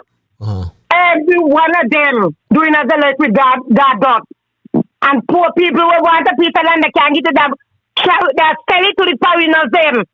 That the foreigners them are coming inside there and get people land. What happened to our children when our dead gone? Not no them. None for them, all is for the foreigners them.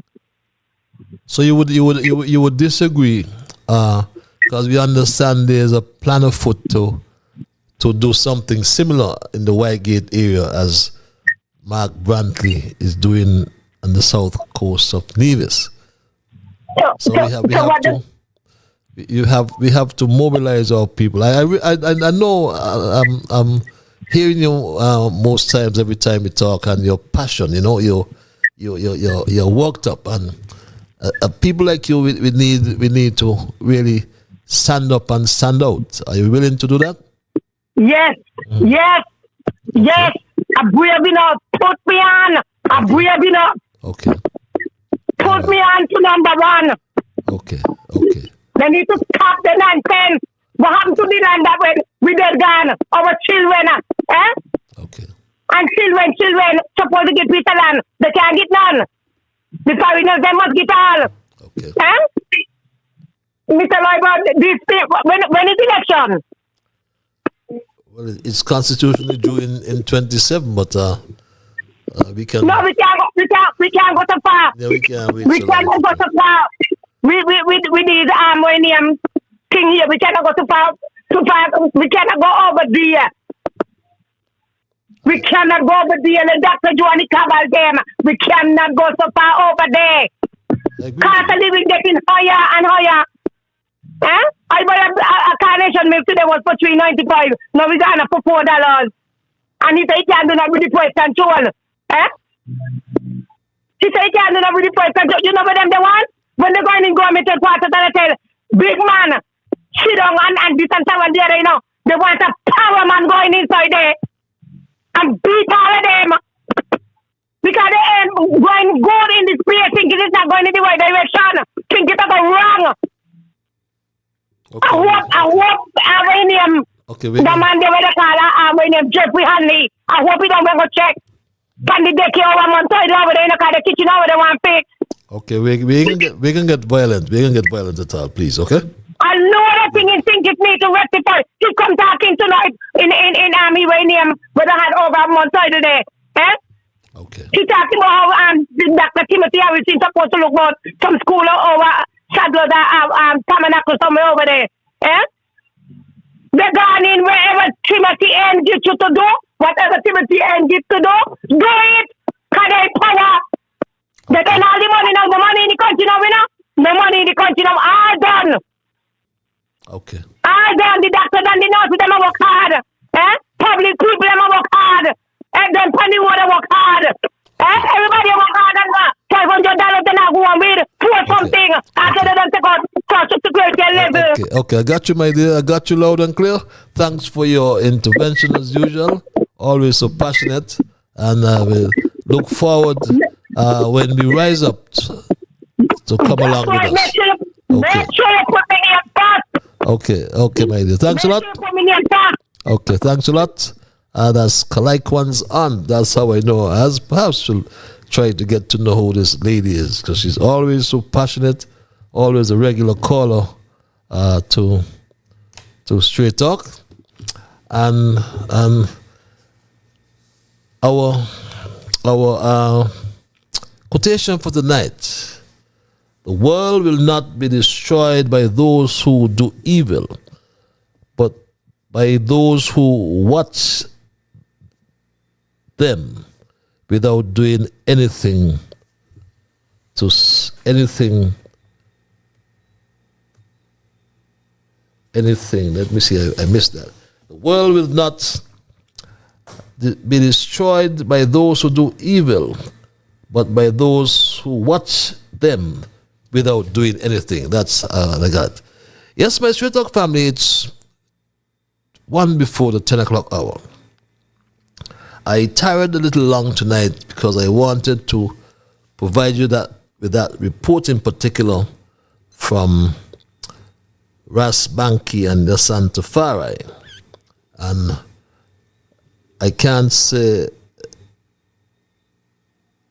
enough times how we must highly commend them for what I call their investigative reporting.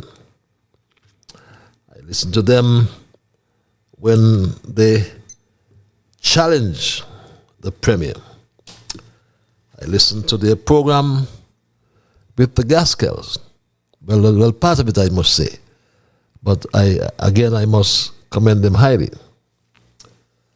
And they brought this to the fore. It's what they found in Nevis, in that same area where this special economic zone has been identified. You see me? This is live. This water is hot. I mean, right now, I just want to take a shower. You see me too. You know what I mean? Yeah, because the piano got see mineral water. So as we all go, you learn something every day. So I just want to thank the young man for bringing out the video. I don't know who show him these things, but not used him to know about these things the same way. But I don't know, and these are things should really be put out and protect. And these should be protection zone where the people really control this kind of vibes and so forth. So again, enough respect. Thanks for coming, for reaching out. And do the research, of course, important. Do the research to find out what really was here, because even in relation to the aspect where people might deny the fact that this was a bakery, it was used as an oven, so to speak. There's a possibility that it could be. I mean, we have seen similar structures where, it was used in that way before, which is what could give you, I mean. And since you're getting heat from here, we don't know how much heat it would have been given out way back.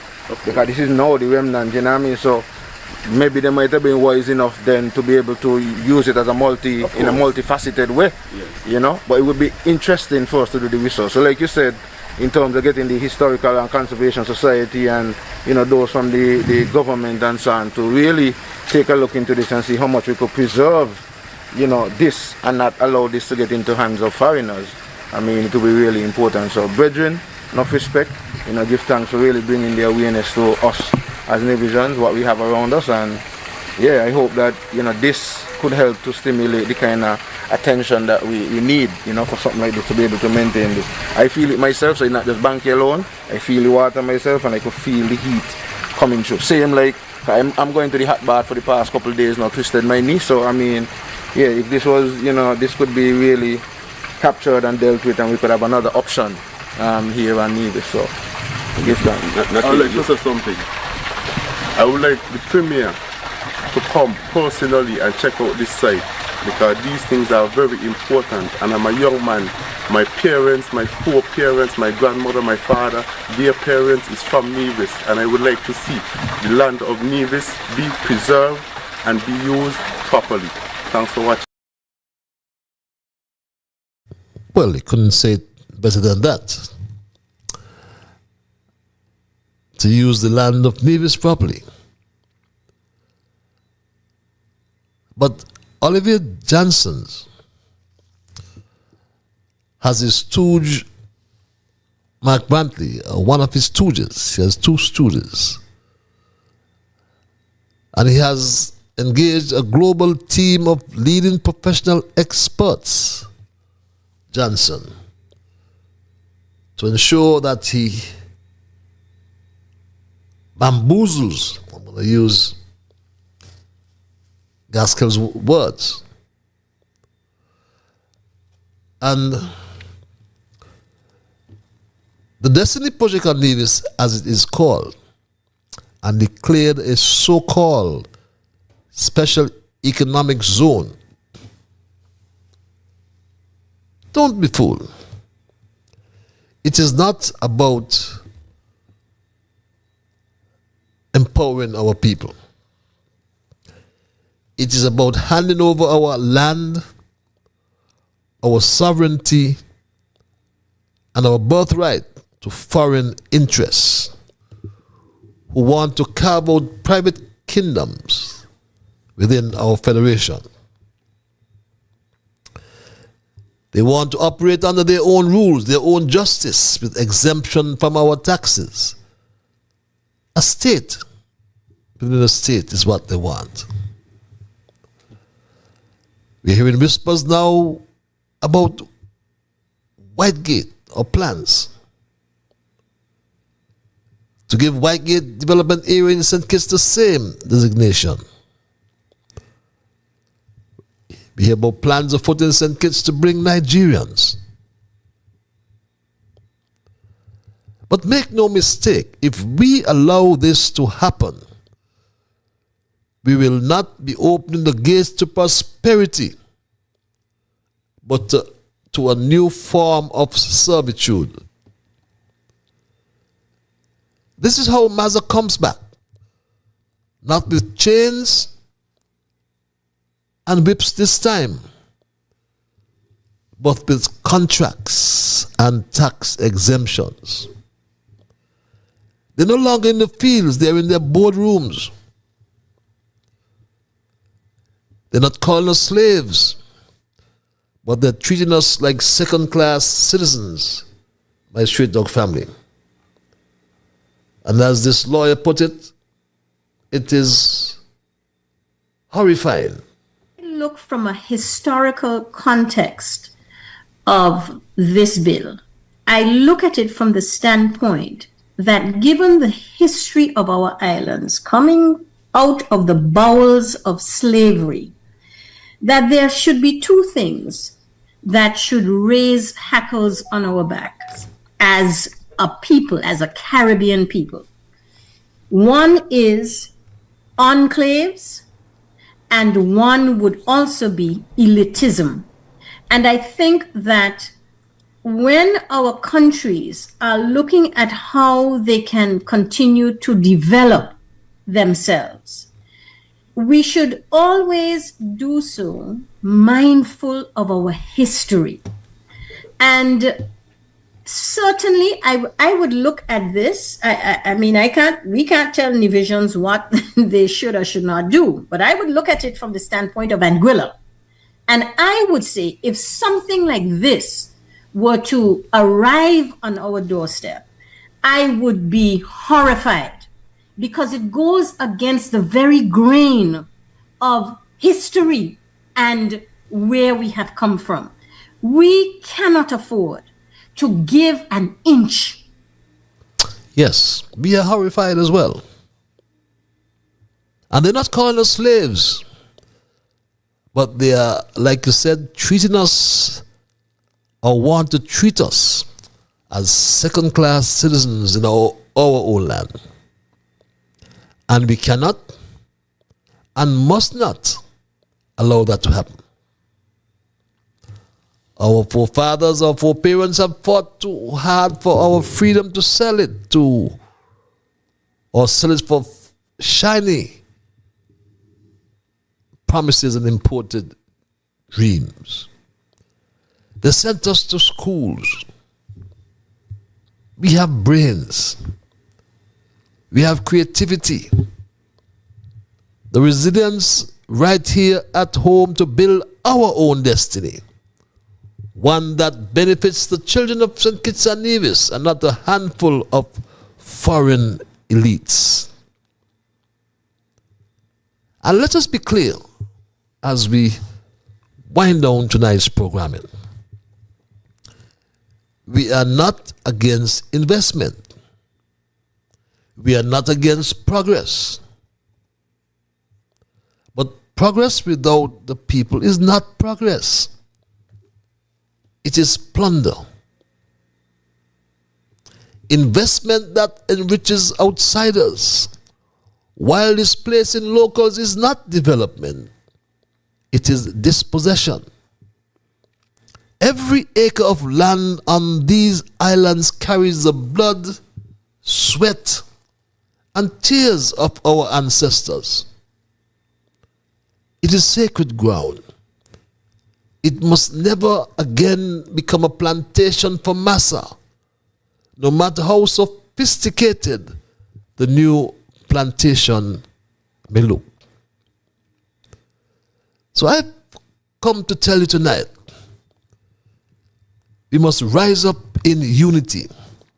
We must demand transparency. We must insist that every development serves the people and not the powerful.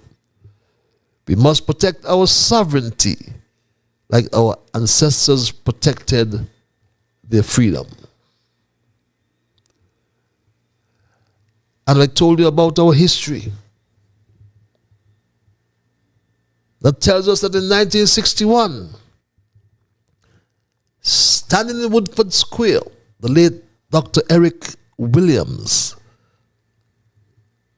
former Prime Minister of Trinidad and Tobago, thundered words that still echo across the Caribbean: Massa de done.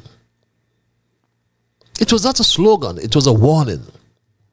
It was a call to consciousness, my people. A declaration that the chains of colonialism had been broken, and that from that moment forward, our destiny will be our own. Independence, he told his people, was a responsibility. Democracy remained or demanded vigilance, good governance, and accountability. He warned them that if they failed in those duties, they would not need old Massa to enslave them again. They would enslave themselves. I came to warn you tonight that the shadow of the old Massa is creeping back in St. Kitts Nevis if we allow Mark Brantley and Terence Drew to get their way. It's not coming in ships and chains, but in fancy suits.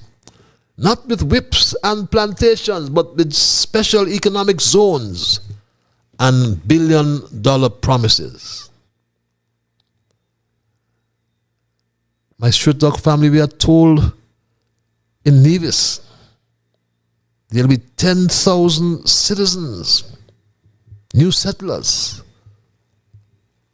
to occupy that particular project called Destiny.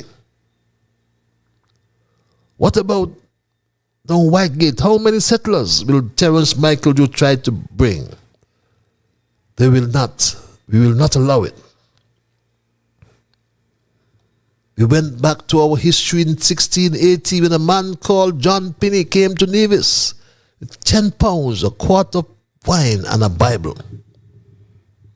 Penny was a planter, a merchant, a legislator who became rich off the sweat and blood of our ancestors. And when the island could no longer enrich him, he went back to England and invested his wealth in Dorset.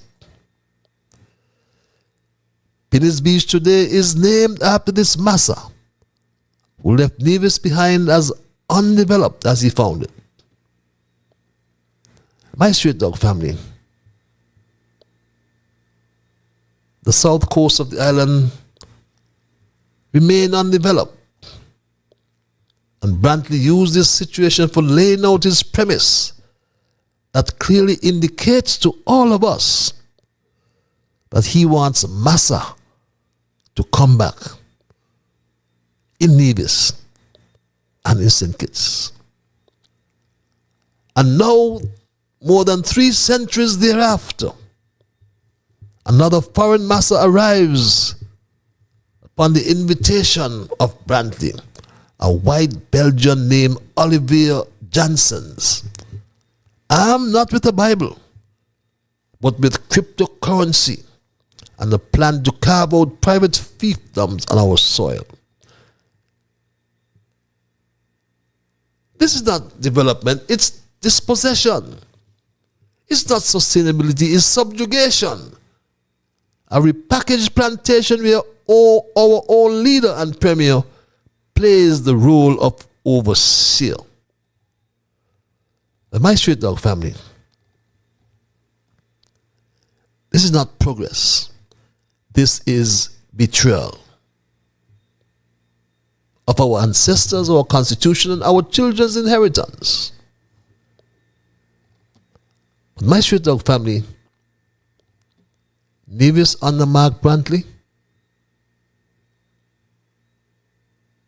is prepared to bow down to Massa in a modern mask. But my straight dog family,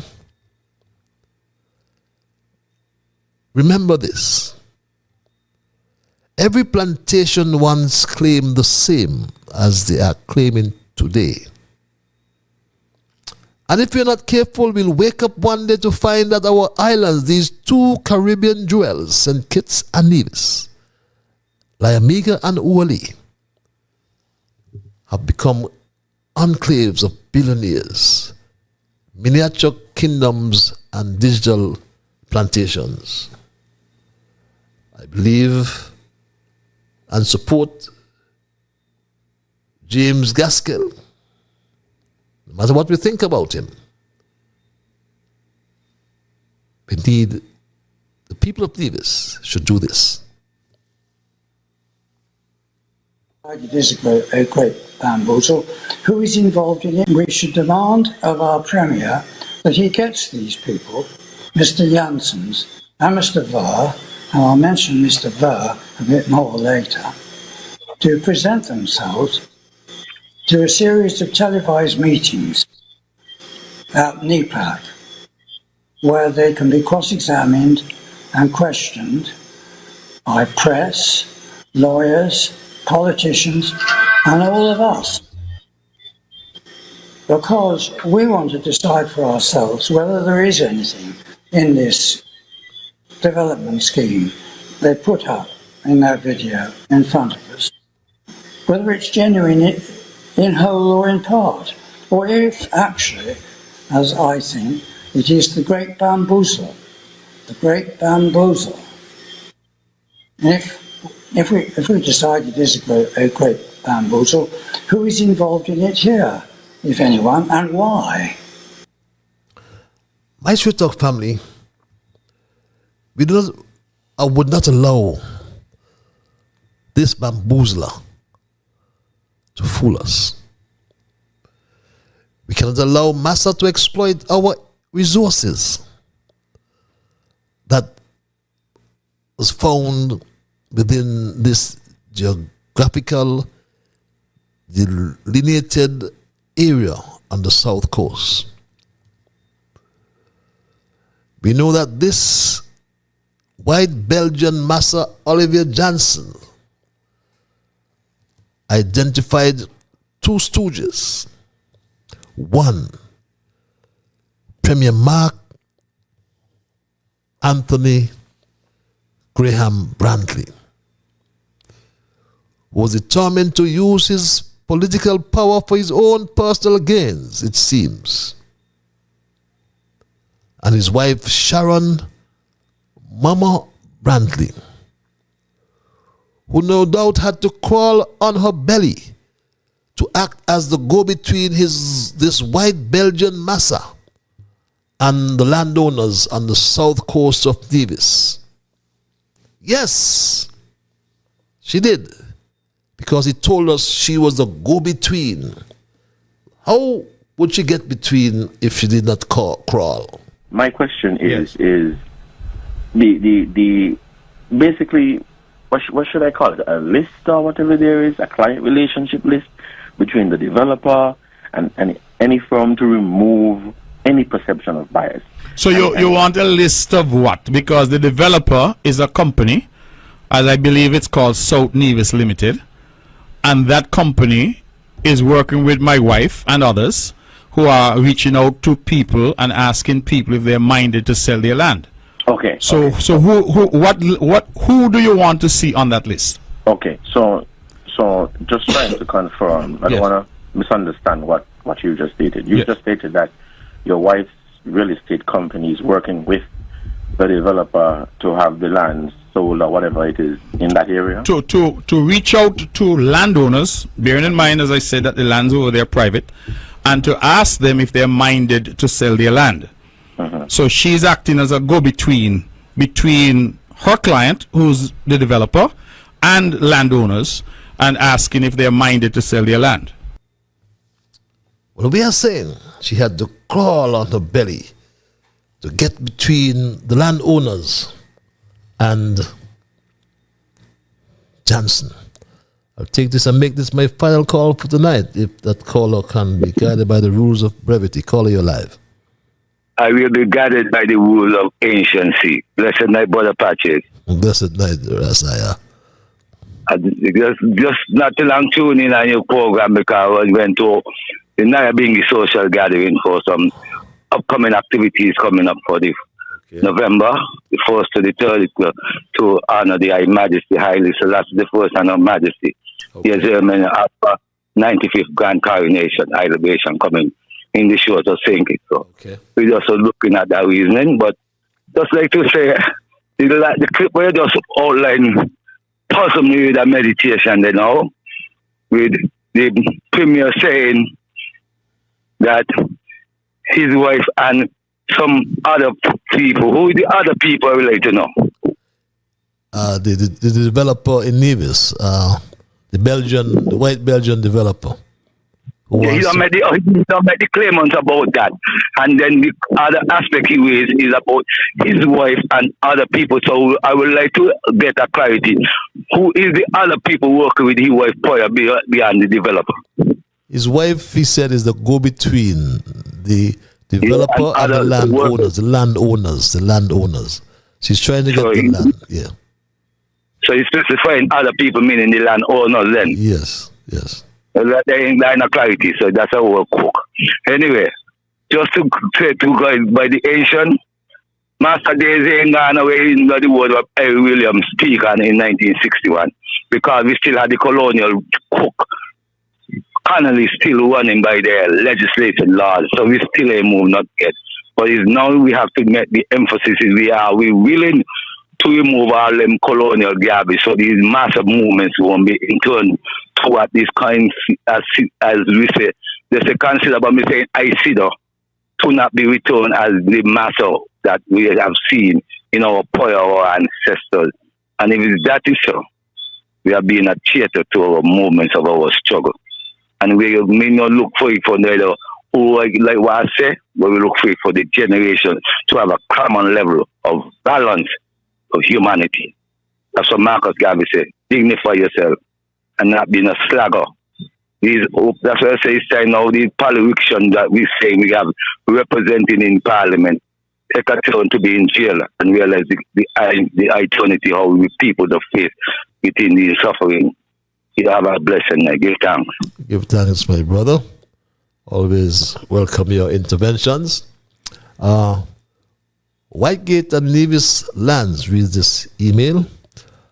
They are salivating at prospects of the future funds to come. And my Straight Talk family, as we wind down tonight's programming, I want to make it the point that this is not a ghost. That's what my brother says. This is a real Massa that will haunt the masses of the people who do not understand political emancipation that was born out of the Buckley's uprising in 1935, as I mentioned earlier.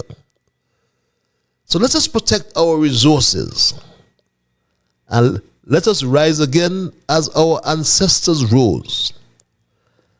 Let us speak again as our heroes spoke, and let us declare again for all the world to hear, and say it loud, my brothers and sisters, my Straight Talk family. Massa they done, never to come back again. And that's my story tonight, and I am not going to change it. I want to thank Almighty God for guiding our conversation tonight as always. I want to thank you, those who called, those who sent emails, and those who just viewed the program. Certainly Facebook was up, but we'll check that after. If not, we apologize for that. But those of you who viewed us on social media, YouTube, Facebook, and our Massive Vibes radio, for those who have the app. But just remember that all of you, every single one of you, are the ones who make Straight Talk, and we say a big, big thank you. I am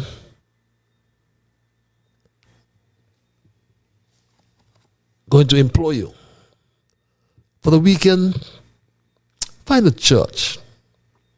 If you don't have a church of your own, Zion Moravian Church on Victoria Road is open. Those in the countryside, why not Bethesda? I love Bethesda, I must tell you. And I want you to remember that whatever your mind conceive, that you will achieve. But first of all, you got to believe. So when you wake in the morning, thank God for the morning light. Thank Him for taking you through the night. And my Straight Talk family, until we connect on Monday for another edition of Straight Talk, be good to yourselves and all whom you meet, and keep moving on. I am Ian Patches Liber and God's Spear. We will connect on Monday. Until then, keep moving on. Bye-bye. Bye-bye, my Straight Talk family.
Lord, I kneel and pray with my heart. and soul.